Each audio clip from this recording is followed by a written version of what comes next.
Mr. Hall, would you mind just stating your name and spelling it? Just for the record. James E. Hall. James, Edward, Edward, Hall. Hall. Thank you.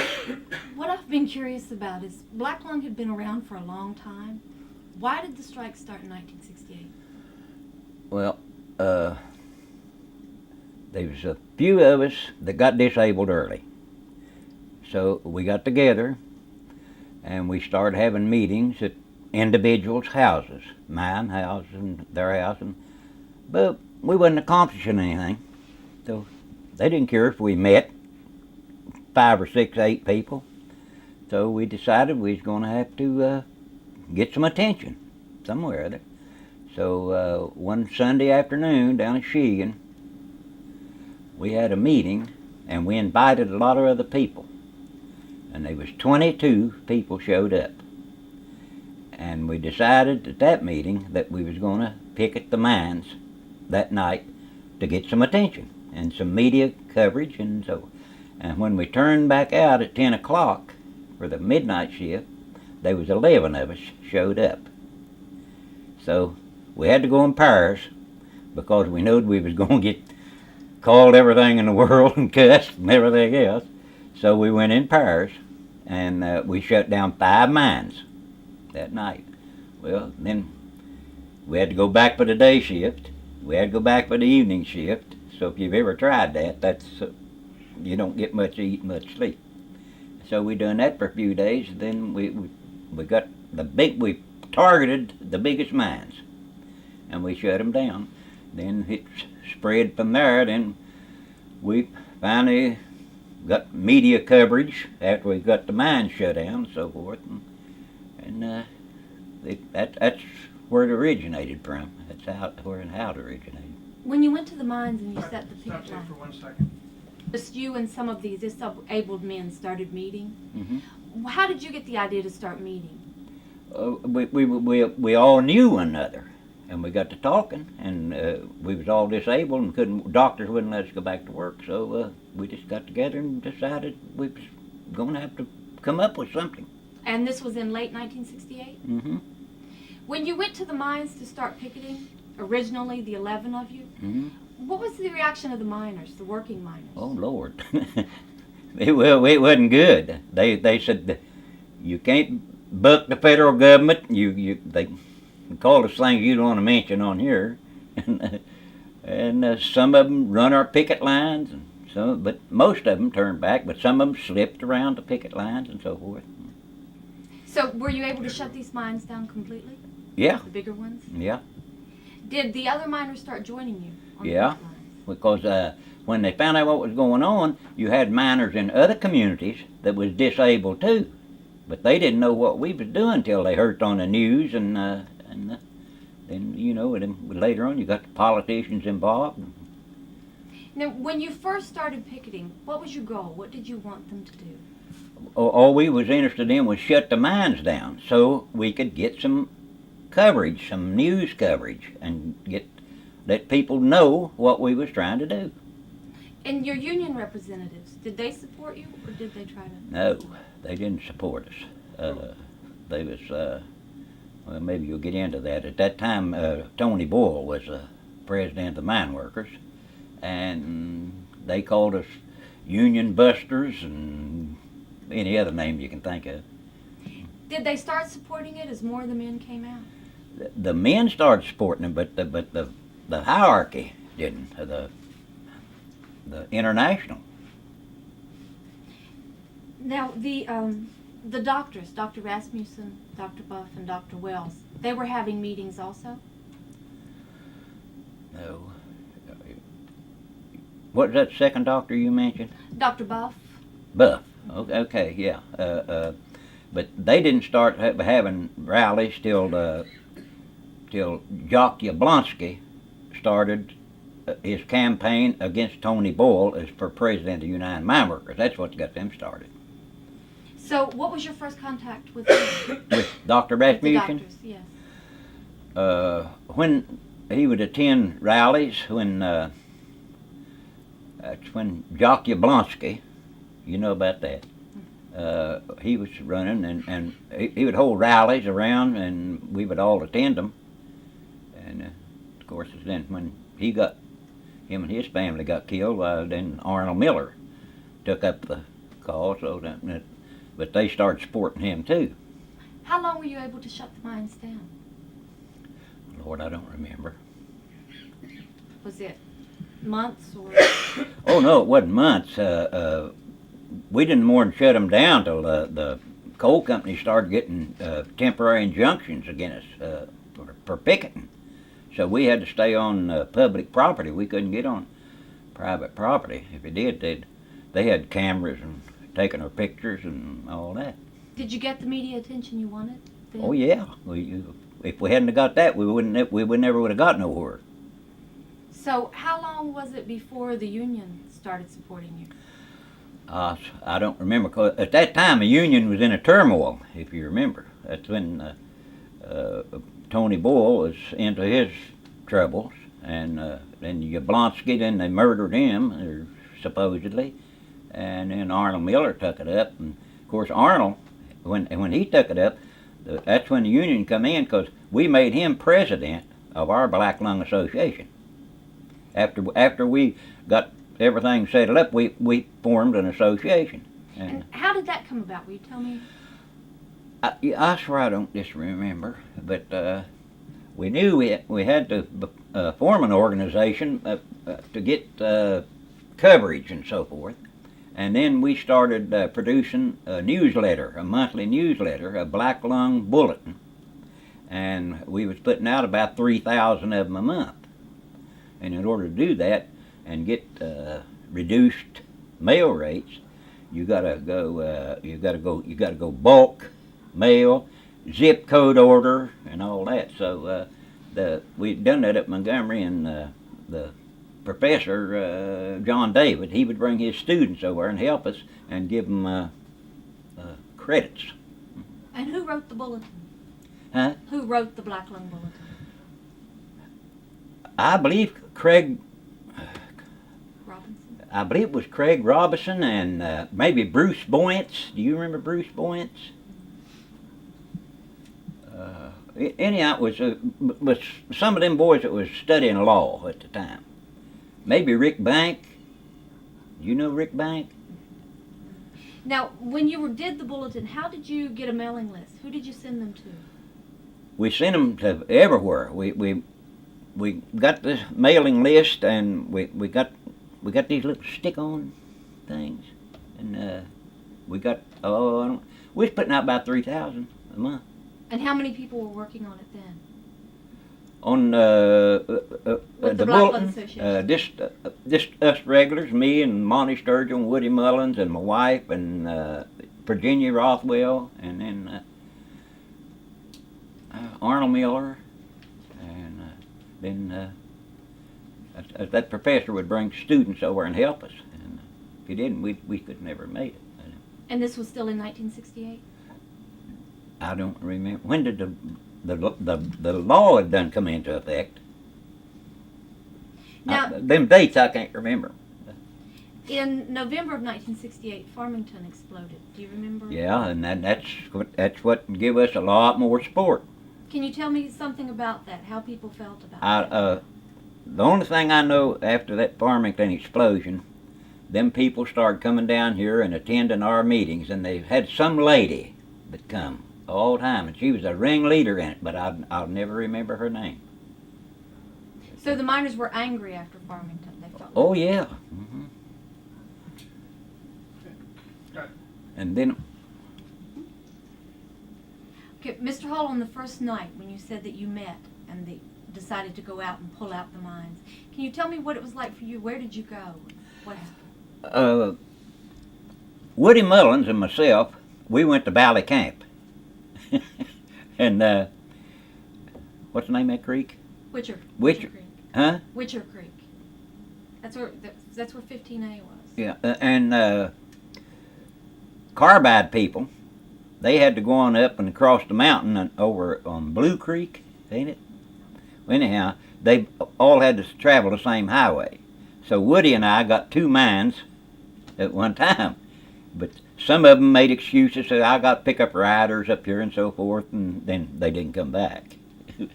But we stopped in Merrick Valley Camp, and the rest of them, we targeted Valley Camp, Harewood, Cannleton, and that big mine's up Cabin Creek, up Winifred Holler. I can't think of the name of it now, but it was a big mines, and we picked the 5 biggest mines that employed the most men. And, Were you carrying signs when the men approached you? no, we just got out in the middle of the road and flagged them down. And what would you tell them? We told them what we was trying to do, and some of them even went back and got the president of their locals and brought them back. The fact is, they done that over at Valley Camp. These men that we stopped, they went back and got their president. And what did he do? He come up there and tried to get us to leave, and he said, "You can't do this." I said, "We are doing it."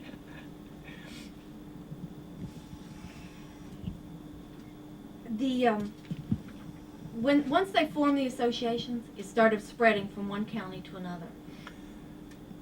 When did you say? Yeah, I said after that, after you formed the association, they started spreading to other counties. Oh yeah. Did you start having meetings of the associations together?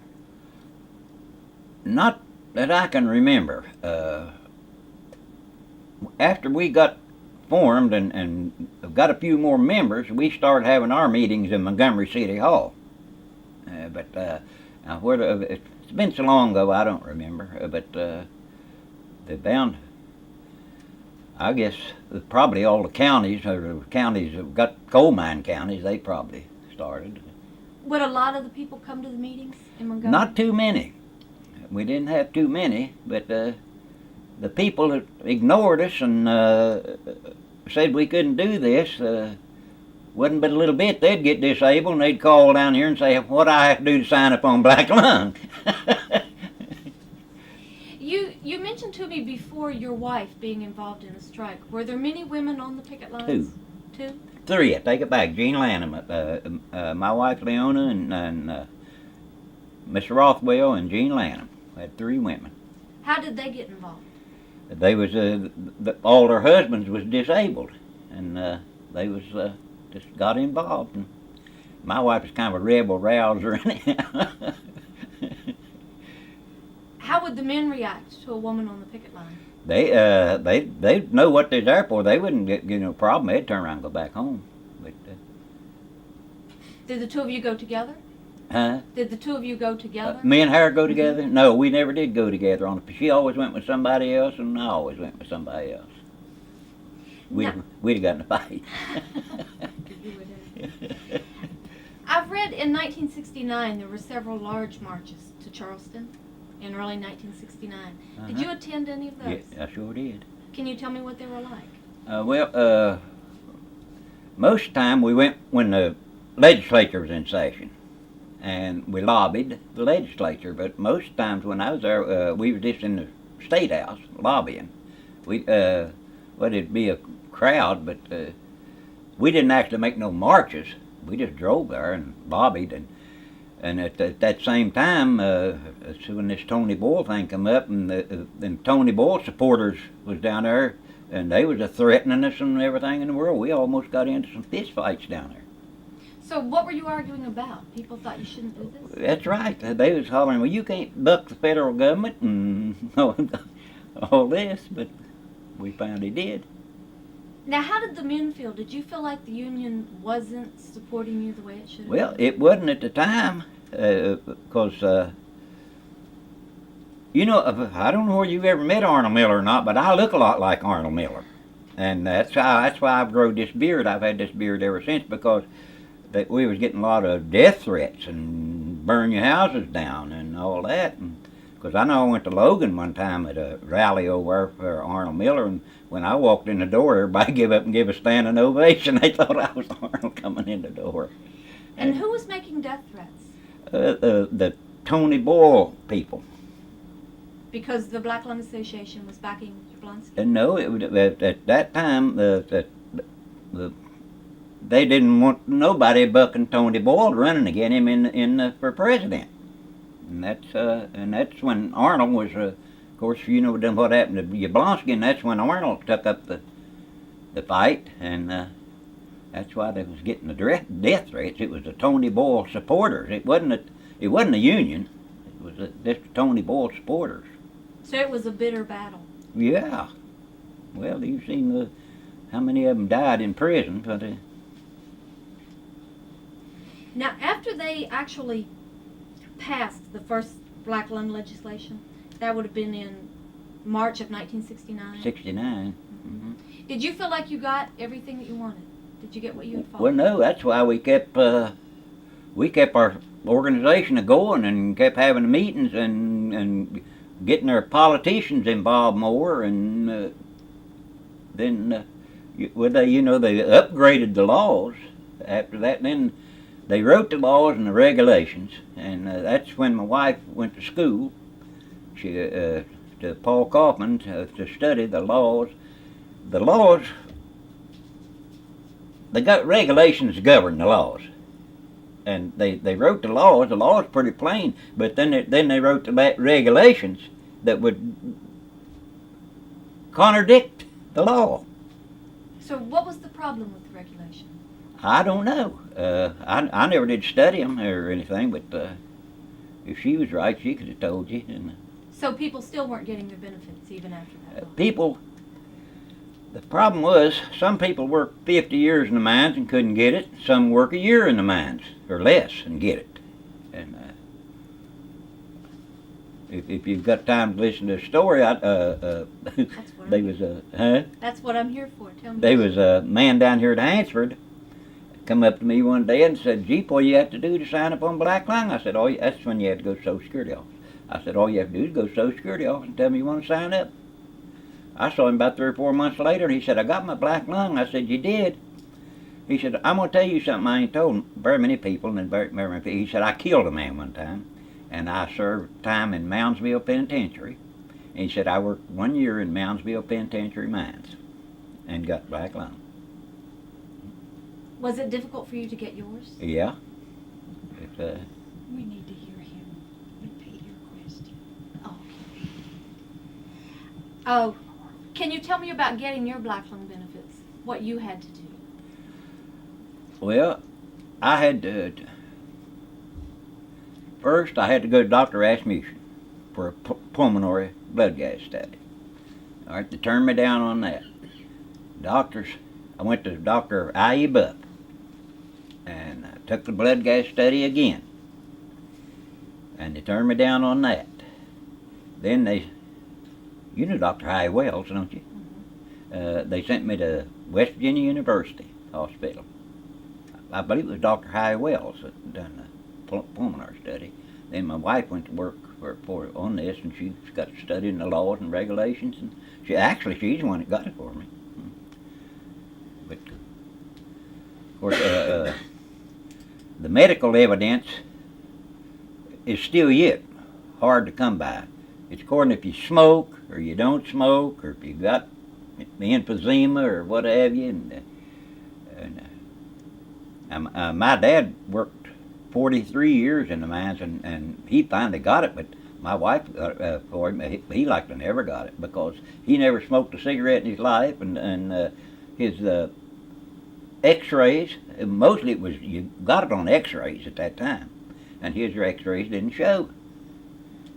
Of course, he worked back in the old pick and shovel days when they didn't have much dust. There wasn't much dust till after the mines mobilized and got the machinery that made so much dust. I'm curious, when the strikes first began, you were talking about all the trouble. Was this splitting the miners? Were there miners? Oh, Lord, yeah, splits. Can you tell me about that? Well, the only thing I could tell you about it, if where it split us was us people on the picket line, and the people that wanted to work. They think they lose one day's work, they're going to starve to death anyhow. So they would slip around our picket line and go on to work anyhow. Some of them would. And but yeah, they would get mad at us because we was picking. So who did you feel like was on your side? We didn't figure like anybody was on our side but ourselves. When you started, did it seem like an impossible situation? Yes, actually it did. Uh-huh. It was we just, especially when we go into people's houses and have little meetings. So I said, we just fighting a losing battle. What do they care if we go to a house and meet? And just half a dozen people or a dozen, you know, it don't amount to nothing. That's when we decided we had to get some recognition, get some coverage, get some media coverage or something. So when did it start to turn around? Oh God.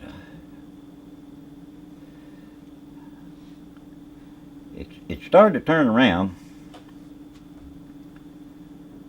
I can't tell you just exactly when and how, but after the media coverage and then we got the politicians involved. We knew we had to get them involved somewhere or other, and then when the politicians, when they seen that they don't like mine strikes no more than anybody else, and you know, your vote's their paycheck. So if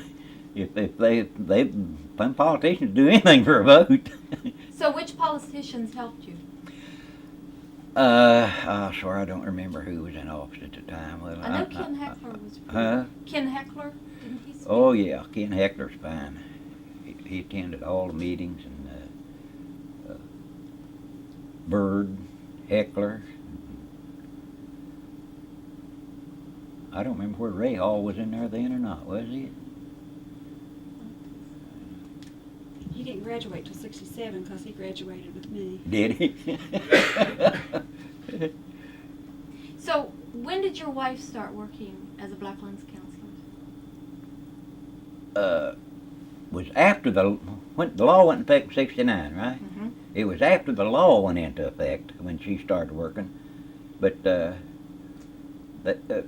they gave her an office in Charleston on Corey Street, and that was kind of in a bad part of town. And then they moved her to that building between the boulevard and the river. One building sits in there by itself, that big building. But Atlas, is that the Atlas building? When you come out to the boulevard to get into the Atlas building, there's a button there you got to push to make the light turn red so you can walk across. But most of these people she was dealing with was real old, and they probably hadn't ever been to Charleston more than once or twice in their life. They didn't know about that, and my wife said she was scared to death for them to have to cross that boulevard. So she fussed about them putting her in that office over there. But she was working with Gail Falk and what's that other woman's name? I can't think of her name. So you know Gail? I know the name. Do you think when the law first went in effect, were there a lot of people who didn't understand what to do? Sure. They didn't even know where to go sign up, or they'd attend the Black Lung Association to find out how to go about signing up. A lot of them was widow women too. They didn't have no medical evidence. You had to get medical evidence somewhere. If you was a widow woman, or back at the time when most of us worked, you had these old company doctors, but they didn't keep no records. And so if you got disabled, they just put you out of the mines, and then you didn't have nothing to prove. You had to have some proof to these people. So did the Black Lung Association counsel these people and help them? Yeah, they, what was that black man's name you said come out of Beckley? Charles Brooks? No, this was a black man. He come out, he worked in Charleston in the office where my wife worked. I can't think of his name now. I thought you called his name earlier. So did you work with Craig Robinson? Did you go to the? I didn't work with Craig Robinson, but I've worked around him. We had an old printing machine in Charleston where we printed these Black Lung monthly newsletters or bulletins or what you want to call them. We all would go down there and work and print them. We had some kind of an old beat-up machine. So you would run the press yourself? Well, we all would. So when you first started striking and everything was so bitter, were you ever afraid on the picket line? Oh, land, yeah, because got so many threats. Some people, them diehards, they'd whoop you over a day's work. Tell me about some of the conflicts and the threats. Do you remember? Well, actually, when me and Woody went the first night, most of the men that come to work come in truckloads, men hauling riders. They'd get out and they'd cuss us and say, "You can't do this and you can't do that." They'd call us SOBs and all that. And some of them, they would turn around and go back, but they didn't like it. But then some of them would turn around and go back, and they'd get on another road somewhere and slip around and go back to work. And even the company people, they would threaten us, and they called state police on us. Did the police do anything? Most of the time, when they called them on me and Don Lanham up here, we was up at Burnwell here on Pine Creek picketing, and state police is way down here on the river. So we was up our hour before work time and be there our hour after. So they come out and, "You can't do this. You're on company property. We're going to call the police and we're going to do this." And we said, "We don't care. Time police get here, we're going to be gone anyhow." So how long did you have to run the picket line, just the 11 of you? Well, not too long. We started getting support pretty regular. And then that's when people started picketing and shutting down other mines. People was in the same shape we was in, had done got disabled and seen what we was doing, and they pitched in, and I guess same thing happened up in the county where y'all from. And So actually it was disabled miners running the picket lines? mostly, yeah. Yeah, the man that was able to work, he didn't have no business being on picket line. Was it exciting as it started to spread, as you saw what you started? It wasn't exciting, it was scary.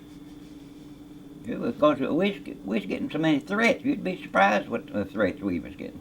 Can you tell me about them? Well, they'd just be death threats, and but mostly it was from Tony Boyle Goonies. Would they call you or send you letters? They'd call and see, and they threaten you, and burn your house down and all that. So what would they say when they called? Just They just say, I don't know, they just cuss you and say, "We're going to do so and so to you, and if you don't get off the picket line, let us go to work. We ain't got no business. Y'all ain't got no business keeping us from working." what would you do once the injunctions went in force? Did you stop? When they got the injunction, no, we didn't stop. We wore ski masks or hooded sweatshirts, pulled over, and nothing show them but our eyes. So if they took a picture, they wouldn't have no proof who it was. But they caught my wife up there without. So they would take your picture and then identify? Oh yeah, they'd take your picture. Then I know when they come to pick my wife up, federal marshals come after her. And we was having a meeting up there at Standard at Mr. Rothwell's house, and two federal marshals knocked on the door and wanted to know if Leona Hall was there. I said, "No, she's not here." I said, "She's up Kingston." So I sent them on to Kingston, and when the meeting was over, we come back. Oh, I know they'd find her sooner or later and issue the injunctions or issue the warrants for her. And they'd gone about 2 hours, and we'd come home by that time. They knocked on the door. They said, "You sent us to Kingston, didn't you?" I said, "Yeah." I said, "You're getting paid anyhow. You don't care where you go." Was she afraid? Let's stop there. We have to change tape or batteries or something.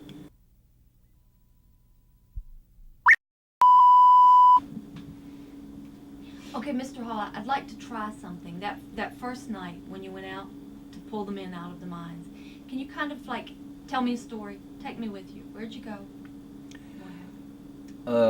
When we met down here Sheehan, we met in a grade school bus parking lot, and then we decided who was going to go with who. We knew we was going to have to go in pairs, because one person, people wouldn't stop for us.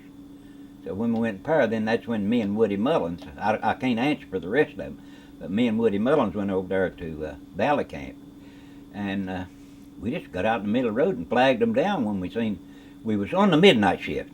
We was there about 11 o'clock probably, and we just get out in the road and flag them down. They'd get out and argue around and while.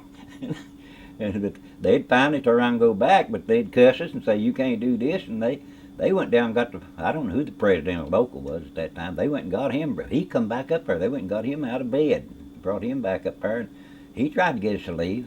We told him, no, we're not going to leave. So we finally turned them back, or the biggest portion of them. We turned back enough of them to shut the mines down. And how long did you stay? We stayed till after midnight, and then we knowed that there wouldn't be no more men coming after midnight. Then we knowed we had to come back home, and we had to be back there the next morning to catch a day shift too, which a day shift starts 7 o'clock, so we'd have to be there before 6. Because we done that 3 shifts around the clock for as long as we could stand it. But by the time I worked 3 shifts. You ain't getting no sleep when you do that. When the time you get home and they take a bath or whatever, you eat, and you wouldn't getting no sleep. And when I do that after a while, I'd done it 3 straight shifts, and oh God, I had the headache so bad I couldn't see because I hadn't. But then I knocked off 1 shift, and then that's when I went to Burnwell for the next one. Got a few hours sleep. So would you rotate the mines that you went to, or would you always go back to the same? No, we'd rotate. Well, once we got them shut down and got them stopped and everything, we didn't have to ticket no more. They knowed that they would shut down, and we would move to another direction. So that first night, did you wear the hoods and the masks? No, we didn't, because we just went like we was, but because we knowed we didn't have to wear them in, because the companies, we didn't start wearing them till after they got the injunctions. Because we knowed if we got caught after they got the injunction, we was going to jail. How did you find out about the injunctions? I swear I don't remember. But I believe they'd publish it in the paper. Did you ever feel when you were doing this 3 shifts in a row and you had a headache, did you ever feel like you were wasting your time? No, because I could see where we was gaining momentum. We was getting more results, and we was also getting more people involved. Do you have any idea how many mines you shut down? That's right. The first night? That first strike. Oh, no. The first night we shut down 5. But after that, after it got spreading, I guess shut down everything that was union anyhow. Do you remember your very first meeting? No, I don't. I think it was 5 of us attended it. Where was it? It might have been at Woody Mullins' house. I'm not sure. It had to be at Woody's or Lonnie's. It wasn't at mine, or Lyman Calhoun's. It must have been Woody Mullins'. How often would you meet? When we'd just get together, we'd get together on telephone and talk. Say, well, let's meet and see if we can do anything. And it wasn't no necessary. We didn't have no necessary meetings set up. We'd just get a hold of one another on telephone and try to get other support from other people to try to. So would you?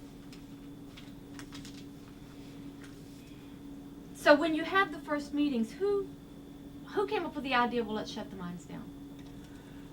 Well, we didn't come up with that idea at the first meeting. I think we'd had maybe 6 or 8 meetings at different people's houses, and we seen we wasn't accomplishing nothing. So we didn't come up with picketing the mines till we went to that meeting down Sheehan. We all got our friends and everything, and 5 or 6 of us. And like I told you, there was 22 of us met down there, and 11 showed. That's when the 22 was there. That's when we decided to picket that night on midnight. And that's when the 11 of us showed back up to go on the picket line. When you first went out to shut the mines down, did you think the union would back you? We didn't have no idea at that time.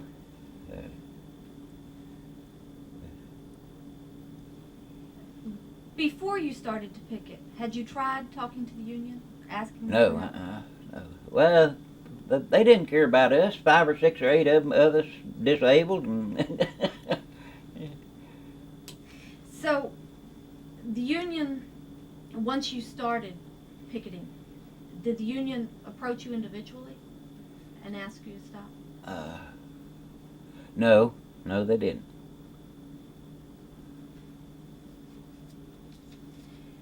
So it seems like you were a little disillusioned with Tony Boyle even before this, and with the union. Sure, everybody knew what was going on, but there couldn't nobody do nothing about it.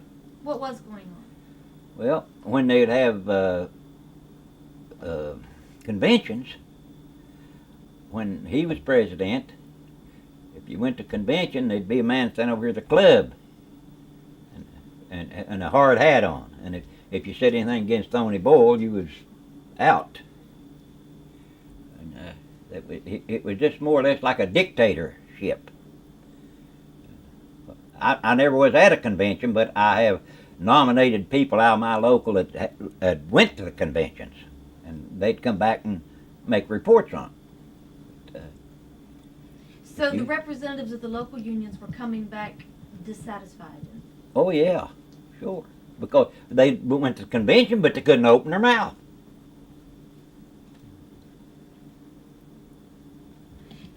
So did the local unions support you in this, even behind the scenes? The local union here.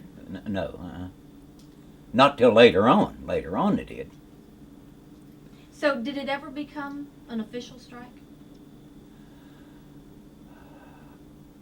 I don't remember where it did or not. I don't remember where it wasn't a. I don't think so. I believe it was just a wildcat because I don't believe the union would have endorsed a legal strike. So it seems like this started out as a black lung issue, and then it got to the point where Boyle was on one side and you were on the other. Yeah. Can you tell me about that? What was... Well, I can't tell you more than what I've already told you.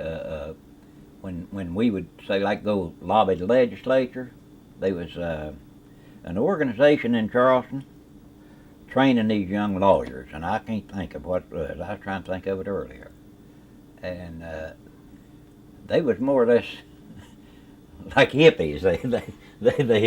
They dressed in their old blue jeans, and knees all out of them, their tore up shoes, and hadn't had a haircut in 6 months, and looked like they hadn't had a bath. But anyhow, they was training in Charleston as young lawyers. I guess they just didn't have nothing more than likely. And that was Rick Bank and... Vista. Huh? The Vista volunteers. Vista, yeah, that's what it was. I couldn't think of it. And it sure was. And they helped us. But then when Tony Boyle people would come down to the State House, here's these Vista people there helping us.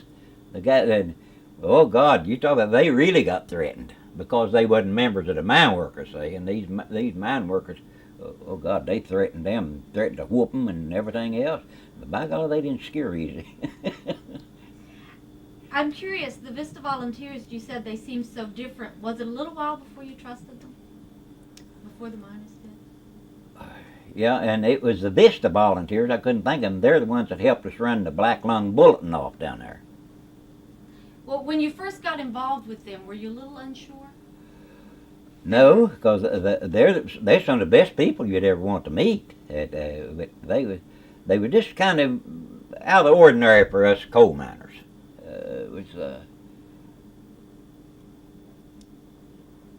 I can't remember their names now, but I think Gibbs Kinderman and I believe Bruce Boyce. And I don't know where Rick Bank was with them or not. I believe he was. So after the election, when you supported Arnold Miller Yeah. and he was elected, Yeah. did things change? Oh, Lord, yeah. Can you tell me how they changed? Well, in the meantime, they had done murdered the Yablonsky people, and I don't know whether they hadn't got convicted yet, but they was in a trial. But after Arnold got elected, like, oh yeah, everything changed then.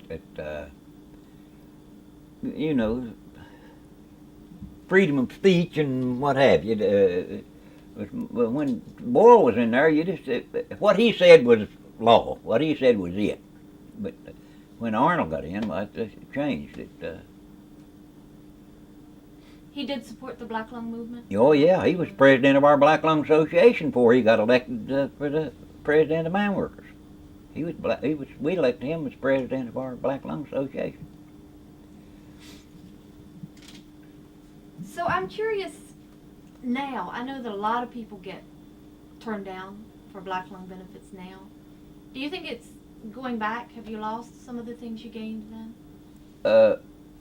When I was up at that reunion up there, the way they talked it, the laws is they got real tight. It's according to what administration's in. They got real tight, but now then the way I understand it is they're going to get a little more liberal, which I hope they do. It's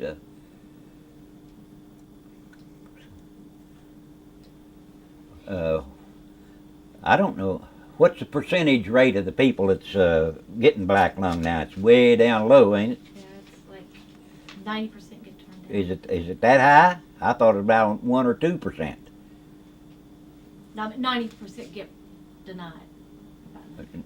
10%.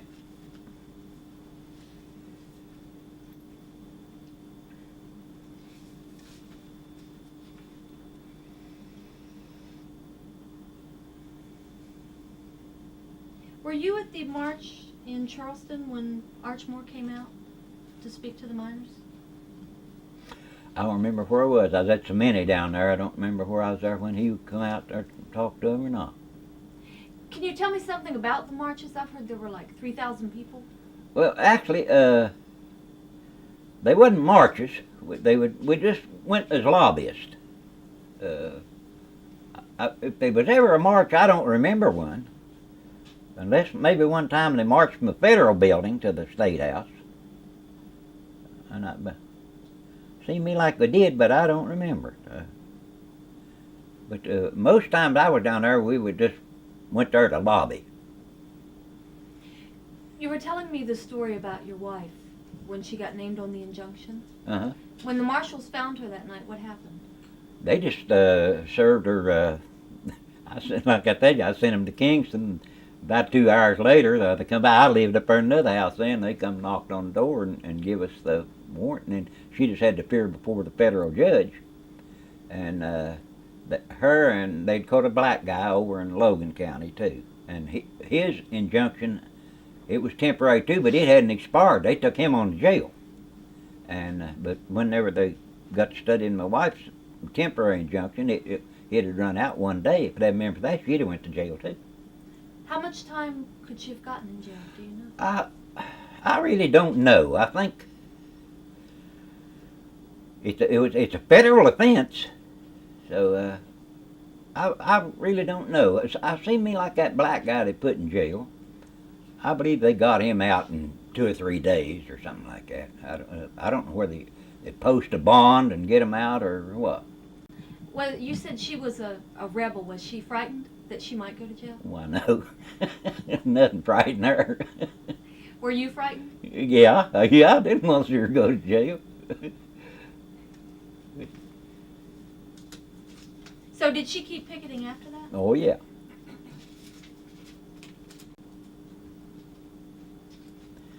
She had a big hand, and she helped a lot of people get their black lung. You ask Dr. Rasmussen when you see. How long did she work with the union? I'd say 3 years, maybe. 2 to 3 years, something like that. And then she got the buck in the hierarchy, and they got her.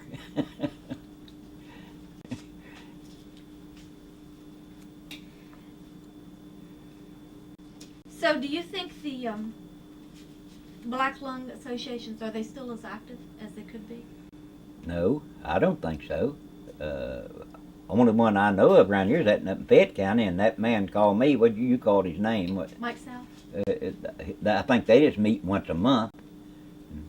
Probably don't have more than a dozen people there. I don't figure. Well, up at that reunion up there at Beckley, every state that had coal mines was represented there, wasn't he? I just looked around. I figured it's between 300 and 400 people there, but I didn't think that the organization was that big. Of course, only thing I've seen is local. Now, did you never worked after you were already disabled before The 1960? doctors wouldn't let me work. I had a cardiac arrest, and caused from lungs not putting enough oxygen into bloodstream, so they said. But I talked the doctor into letting me go back to work. And well, I didn't have it. I owed on my house. I owed on my car. I didn't have nothing, and so the second time I talked him in and let me go back. Second time, same thing happened again. And he told me next time, said, if you try to go back to work in that mines up there, you just take a 38 and blow your head off. So that's simple. You're going to die. So he said, I'm not going to let you go back to work. I said, well, what am I going to do? Here I was a wounded combat veteran from World War II. I went to Veterans Administration, and they gave me a non-service connected disability, I believe it was $120 a month, but I never got that. And they said I was going to get Social Security, and I was about 3 years of getting that. And then when the black lung law come in, I got to start getting black lung law. They cut my veterans pension out. So at that time, when this started, if you were disabled from black lung, there wasn't any option. No, to get it. what? I didn't have no option. No. At that time, it was work or starve. So, at what point did you realize that you were going to win? Oh, I swear I couldn't tell you that. I just got a letter saying it'd been approved. I think my wife had went to work for the mine workers at that time, and she was fighting it. And I might have the letter over there. I don't know. Remember where I have or not. But when you were working with the movement and you were striking and having the meetings, and at what point do you remember when you thought this is really going to happen? I don't remember.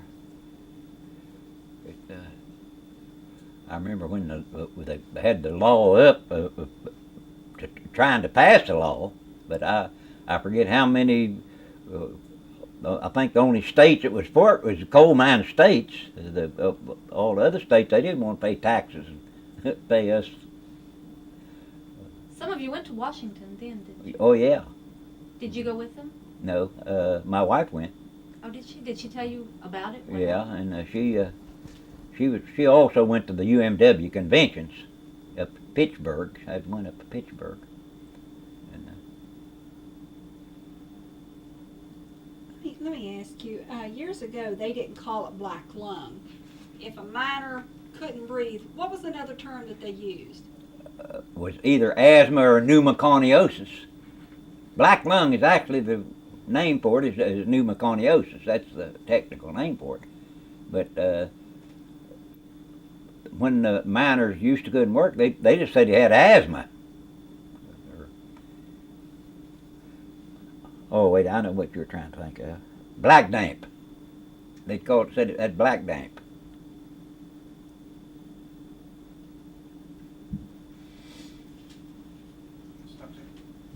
Mr. Hall, we talked about when you were first disabled, before they had black lung benefits. Were there a lot of people in your situation? Sure. Can Yeah. you tell me what it was like, having nowhere to turn? Well, it was it's like I tell you. I talked to the doctor and let me go back to work, and almost knowing it was going to kill me if I did. But all you had to rely on then was say welfare food stamps, and that's it, and ain't no way, me being a working man all my life, I wasn't gonna go on welfare and food stamps. And then the veterans, I thought the veterans would take better care of me than they did, because, well, that's dumb on my part. I was a World War II wounded veteran, and when I got out, I was, what, 24 years old, and feeling good, and nothing. They wanted to know if I wanted to sign up on veterans pension or disability. No, I'm okay. Then when I got disabled, well, they slammed the door in my face down there. The other, you talked about in the beginning there were 5 of you that met. Were they all in the same situation? Yeah. Except the women, there was more. Let's see, it was myself, Lonnie Sturgill, Woody Mullins, Lyman Calhoun, Don Lamb. That's 5 men. Then there was 2 women. And they all had no income? No. I don't know about the others. I don't suppose they did.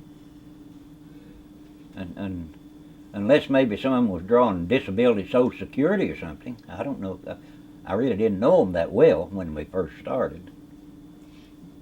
I'm curious, when you were going to the doctor and he told you you could not go back in the mines, did he tell you that your lung condition is because of working in the coal mines? Yeah, he told me that when I was exerting, that the lungs wasn't putting enough oxygen into the bloodstream, and it was overworking the heart and causing me to have a cardiac arrest. Now, that's the way he explained it to me. I don't know.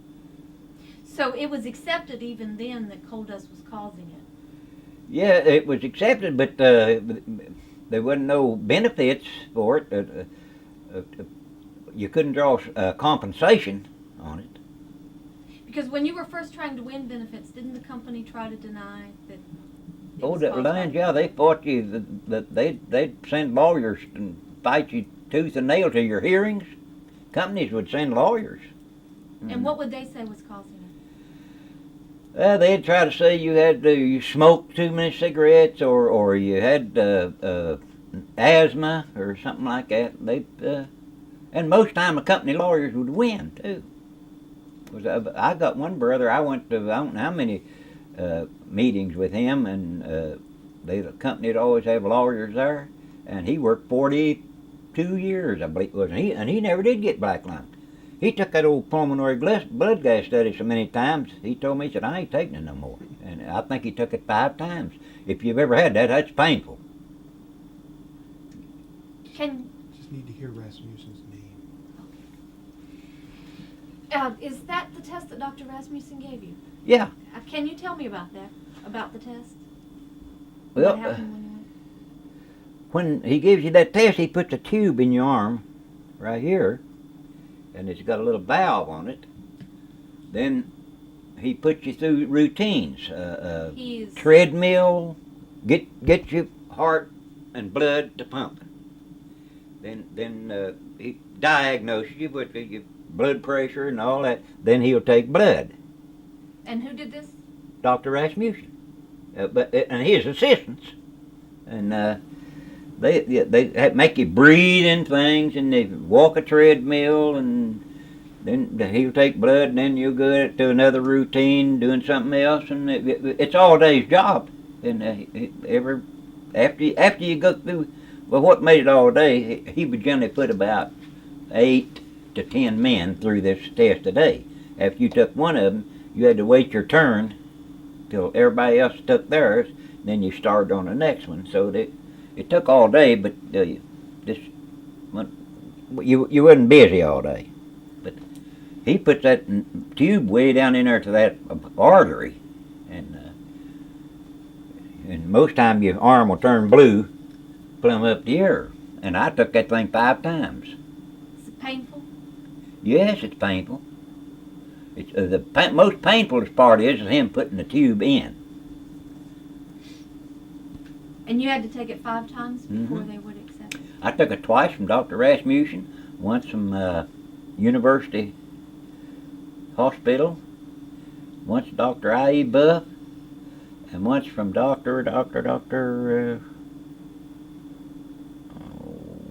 can't think of his name now. He's on the compensation board. I can't think of his name. And who pays for these tests? Our medical cards, UMW medical cards, would pay for these tests. Now, I didn't have none when Dr. I.E. Buff gave me one, but he didn't charge me nothing. He done it for free. Do the men sometimes have to pay for them themselves? They probably did if they was disabled minors and didn't have medical coverage. I don't know who else would have paid for them unless they paid for it out of their pocket. I imagine Dr. Rasmussen done a lot of them for free. If you see him, you probably ask him. But Today, do you think that the conditions underground are better, well enough that people won't get black lung?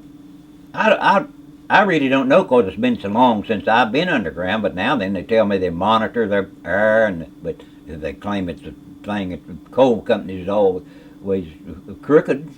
I see in the paper every now and then where they catch them, where they don't monitor. And before I quit, then the dust wasn't as bad because they had done passed a law where they had to water the coal and all that.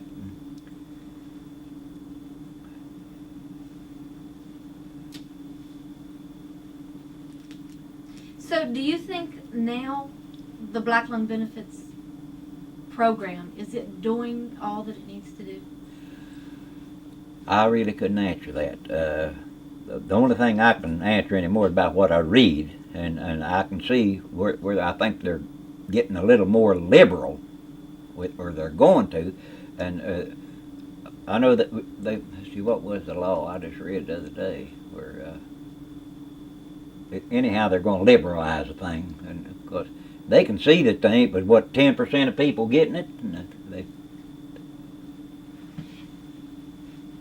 I'm curious, when you first started this, back from that first picket line, when did you know that it was growing? How did you hear that it was spreading? the strike. The strike. Well, all we could tell was what we was doing right in what we was doing was right in this area here, a 20-mile area. But the only thing we could know about going on was what we'd hear on the news or read in the paper when it was starting to spread. Because we didn't get out and go. We stayed on the picket lines here. We picketed from Harewood, you know where that's at, don't you? Down to Valley Camp and up Cabin, Winifred and up this holler, and that was the area we first stopped. Does it seem like it was after the Vista volunteers came in that it became more formal? After them, Vista volunteers, good workers. They helped us with plenty. But they helped start picking up. But they helped us a lot. Do a lot of work. And would they help write things that were going to the legislature? And you sure would. so you would have meetings to tell Well, them. and another thing, see, they were young lawyers. They know what to write. Where us old dumb coal miners, we didn't know what to write. But you would have meetings and tell them what you wanted. Well, yeah. Mm-hmm. Well, they was up on everything too. We didn't have to have meetings to know what was going on. They already know. They kept up with it.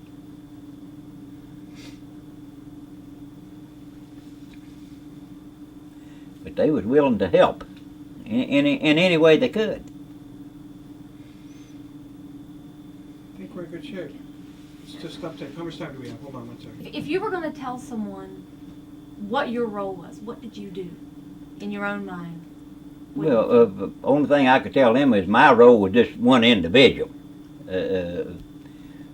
I just done what we decided to do, but as for myself, I just one individual. But there must be a sense of pride. I mean, when you started this, it was to win benefits, and did you realize it was going to get this big? Well, it is a sense of pride. If you want to sit there and talk about it, I could talk about it for 3 days, what all went on. But as far as being anybody, all I done was just what I had to do, you know. The rest of us done the same thing. So it wasn't none of us. It was all volunteer work. None of us ever got a dime. Even when we took patients to Dr. Rasmussen, we disabled, like in wheelchairs, so forth, couldn't drive, and this, that, and other. Why, we furnished our own car and our own gas and everything to take them to Dr. Rasmussen. Half of them, when we got him up there, he couldn't do nothing for them because if they was in wheelchairs and paralyzed, they couldn't exercise, and you have to exercise to go through this pulmonary blood gas study. So there were actually people who were too bad off to That take had the back broke and paralyzed and couldn't walk, legs paralyzed from the waist down and so forth. And some of them got denied benefits. because Oh they yeah, couldn't take